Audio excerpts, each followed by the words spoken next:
How to add follow button on Facebook profile. We'll do is we'll open our Facebook app, and after opening our Facebook app, we will simply go in our menu button, which is on the right corner, and after clicking on it, we'll click on settings and privacy, and then we'll click on settings again.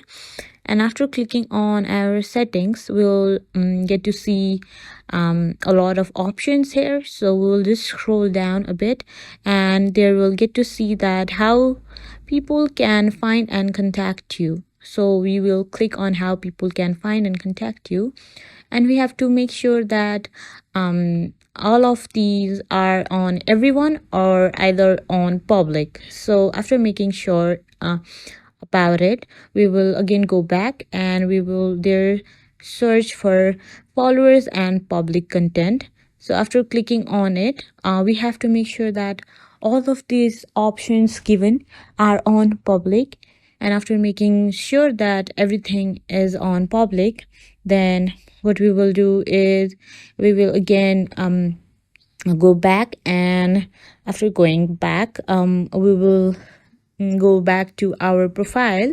and we will simply click on our profile, which is on the top left corner, and we will see three dots there.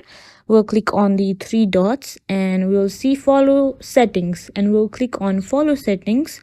After clicking on follow settings, we will be able to see that there is a follow button in our Facebook profile.